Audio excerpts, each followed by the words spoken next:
20 वर्ष का नया बालक होगा, बड़े आर्त भाव से कह रहा था कि मेरी बड़ी दुर्दशा हो गई है, विक्षिप्त सा हो रहा हूं, मैंने ऐसी अपवित्र हस्तक्रिया की जिससे अपने ब्रह्मचर्य को नष्ट किया। आज हमारा जीवन ऐसा खोखला हो गया कि अंदर से अशांत, हर समय में बहुत कष्ट में रहता हूं, बहुत परेशान हूं, अब क्या करूं। सोचो, अभी 20 वर्ष की अवस्था, अभी तो यौवन का रंग आने वाला है और वो अपने आप को इस स्थिति में ले गया, अब क्या होगा। बस किस हेतु से गया वो ऐसी स्थिति में। एक जनेंद्री ने फंसा लिया कि इसके घर्षण में सुख है, स्थिति क्या हुई, पूरे जीवन की नींव नष्ट कर दी। सुख का और तृप्ति का एकमात्र उपाय अध्यात्म है। देखो, पूर्व इतिहास में शास्त्रों में पाया गया, चाहे राजा का राजकुमार हो या किसी गरीब का लड़का हो, दोनों गुरुकुल में एक समान रहते थे। गुरुकुल में 20 वर्ष 25 वर्ष तक शास्त्र शिक्षा, ब्रह्मचर्य, संयम, नियम, फिर अपने अपने अधिकारानुसार गृहस्थ धर्म या विरक्त धर्म का अनुसरण। तो गृहस्थ में भी रहते हुए वो महात्मा ही रहते थे, क्योंकि उनकी नींव बन गई है। आज हम सुख की लालसा से अपने को ऐसा नष्ट किए दे रहे, पर सुख अध्यात्म में है, इस दुखद संसार के मार्ग में नहीं। तृप्ति का बोध अध्यात्म में मिलेगा, भोगों में नहीं। खुल के समझ लीजिए। नए नए बच्चे हैं, सर्च करते हैं तो उनको ऐसे सूत्र हमें दिखाए। जब ब्रह्मचर्य के विषय में चर्चा हुई थी तब वो साइड में ये लोग पढ़े लिखे दिखाए कि देखो ये क्या बोल रहे हैं। वो बोल रहे हैं जब तुम्हें कोई फ्रस्ट्रेशन धोखा आवे तब आप ऐसा कर लो, बड़ी शांति मिलेगी और आपका खून बढ़ेगा।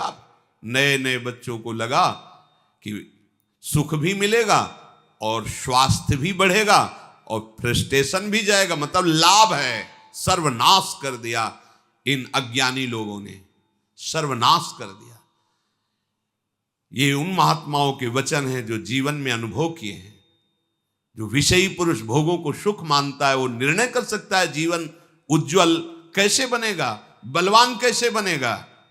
बिना संयम के, बिना नियम के आज तक कोई बलवान बन पाया है। कैसी दुर्दशा बच्चों की हो रही।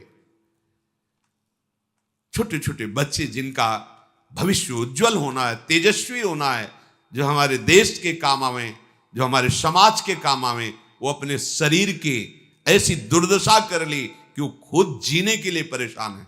तुम्हारे समझ में नहीं है तो हमारे पास आते हैं तो बताते हैं नई नई अवस्था की क्या हुआ। सुख की खोज गलत जगह। अध्यात्म में सुख है, सच्ची मानिए। ब्रह्मचर्य एक वो महान आशीर्वाद है भगवान का। आपसे कोई और साधन न बनता हो, यदि ब्रह्मचर्य है, एक अपार शीतलता, कोई भी रोग तुम्हें परास्त नहीं कर सकता। सच्ची एक नवीन उत्साह, बुखार है, किडनी फेल है, दर्द है, एक नवीन उत्साह, एक नवीन बल तुम्हें कहीं झुकने नहीं देगा। सोचो, जिसके निकलने में तुम सुखानुभव करते हो उसको रोकने में कितना महान सुख होगा।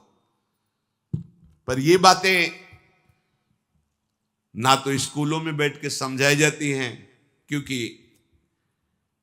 यह अध्यात्म मार्ग की नींव है। और आजकल सुविधाएं ऐसी बन गई, संसार के सुख का दर्शन, संसार के सुख का ही आकर्षण। तो छोटे छोटे बच्चे सब, अब ये आगे चलकर क्या इनकी जीवनी होगी। जिसके जीवन में संयम नहीं है, व्यभिचार प्रवृत्ति आ गई है, चाहे स्त्री हो या पुरुष हो, स्वप्न में भी सुख प्राप्त कर सके असंभव। शुभ गति व्यभिचारी, व्यभिचारी की कभी शुभ गति सवाल नहीं उठता। अरे बाहर मरने के बाद जो होगा उसकी बात जाने दो, जीते जी तुम जीने लायक नहीं रहोगे।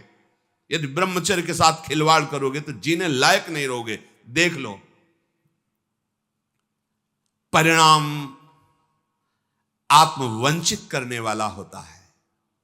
मान जाओ, मान जाओ, ये खिलवाड़ बंद करो।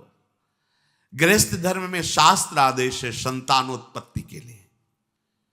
बार बार हम प्रार्थना करते हैं, यदि आप कुछ वर्ष ब्रह्मचर्य रहकर नाम जप करें, फिर संतानोत्पत्ति की सेवा भगवान की सृष्टि वर्धक, तो आप देखेंगे आपका पुत्र तेजस्वी, बलवान, बुद्धिमान, धर्म का पालन करने वाला। जब आप ही बेविचारी हैं तो आपकी संतान क्या होगी? आप ही धर्म भ्रष्ट हैं तो आप क्या प्रकट करेंगे? जहां मां की महिमा का वर्णन किया जाता है कि पहला पद इस सृष्टि में सबसे बड़ा मां का है। एक सन्यासी भी जब मां को देखता है तो दंड सहित साष्टांग दंडवत करता है। पिता उसको साष्टांग दंडवत करता है, लेकिन मां को वो साष्टांग दंडवत। मां के सामने कोई दूसरा पद नहीं, सबसे पहला पद। जब हमारे पवित्र आचरण नहीं होंगे तो हम क्या अपने बच्चों को शिक्षा दे देंगे? क्या उनको आगे बढ़ाएंगे? अध्यात्म का परिचय ही नहीं तो हम क्या बताएंगे?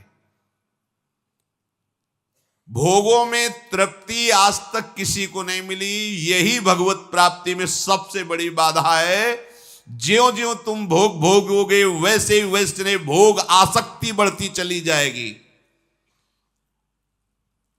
इसलिए संतों का अनुभव मान लो, विषयान विषवत त्यज्य, भोगों से डरो जैसे विष से डरा जाता है।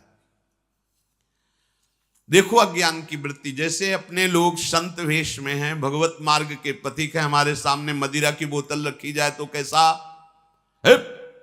जानते नहीं मैं साधु हूं। और अगर भोग की बात हो तो कैसा? उत्तर अपने आप से ले लो, दूसरे के उत्तर देने की जरूरत नहीं। हमारे सामने मांस रखे तो कैसा? एकदम बिगड़ जाएंगे। त्याज्य घृणित वस्तु आसुरी भाव की हमारे सामने रखते हो। और अगर भोगों की बात आए तो क्या वैसे ही हमारे अंदर बात आती है? त्याज्य विषय को हमारे सामने चर्चा, अलम विषय वार्तया नरक कोटि बीभत्सया, कैसा होता है? क्या हमारे सामने जो त्याज्य वस्तुएं आती हैं हम कभी उनको पाने की इच्छा भी करेंगे क्या? विष के समान हम मदिरा को देखेंगे, मांस को देखेंगे तो उसी कोटि का है हमारे लिए वो भाव विषय भोगों का। उसको तो हम अलग करके देखते, अरे नहीं ये कैसे हम पी सकते हैं, कैसे दे? और वो बड़े शौक से हमारा मन राजी हो जाता है। नहीं, ये भुलावा है, सावधान, एक ही कोटि है, एक ही लाइन में रखा गया है। यदि परमार्थ अध्यात्म के पथिक हो तो ऐसा नहीं। भोगों को संतों ने कहा यदि अध्यात्म मार्ग में चलना है तो विषयान विषवत त्यज्य।